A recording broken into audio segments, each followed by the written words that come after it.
that tonight I will be traveling to the United States of America to talk to the Kenyans in diaspora and the international community about the state of the nation. I would have wanted to stay in the country at this very difficult time when our people are under siege, but I have engagements that I'm not able to postpone. I have been threatened by people close to William Ruto, who called some of my people today, that they will want to stop me from leaving the country. I have no problem. If you want to come and arrest me at the airport, as you are threatening us, you can go ahead. I don't have a problem. You cannot sell fear to us. You know, even if you sold us fear, we cannot buy. You know, and therefore, as I'm out of the country, unless I'm stopped from going, and if I'm stopped from going, I'm still okay. I'll be here because this is my country. We have made sufficient arrangements with other leaders in the united opposition to create a pool of lawyers to come in through for our young people who are being persecuted on trumped-up charges of terrorism. And I want to explain. I have heard the president saying that people have attacked police stations and the law courts. It was all stage managed by the MP for Kikuyu. How do you explain that people can walk into a police station and they are not armed and take over the police station from armed police officers? How do you go to the courts that are guarded by armed police officers and touch them? All these attacks of vital installations were stage managed by William Ruto through Kimani Ichung'wah to create the opportunity to prefer charges against people using the Anti-Terrorism Act. That is the reality. So nobody has attacked any police station.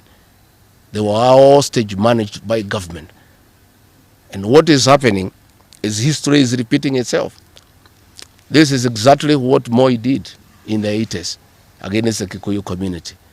After the abortive 1982 coup, he used sedition laws and the clandestine Kenya movement to profile the community and hold people into court, and they'll be taken by Bernard Chunga after 5 p.m. This is history repeating itself. I want to ask our people to be calm, to be cautious, and to be strong. I want to appeal to our young people, the Gen Zs.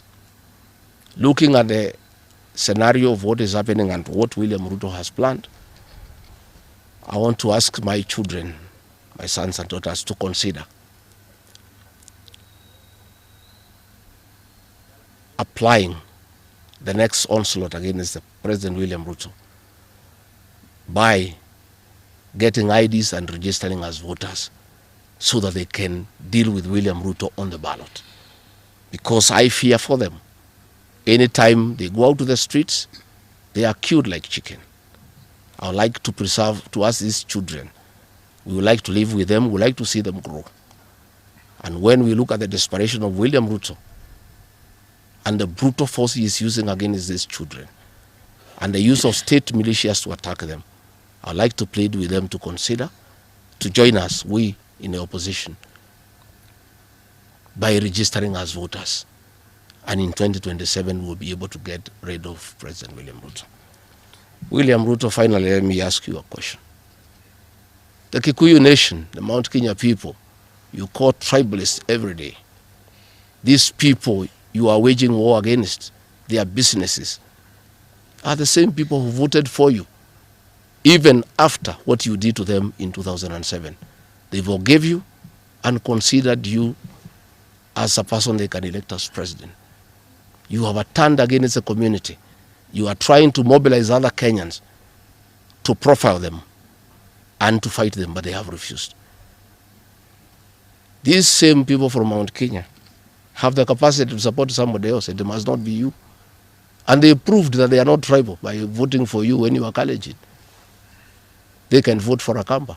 They can vote for a Kisi.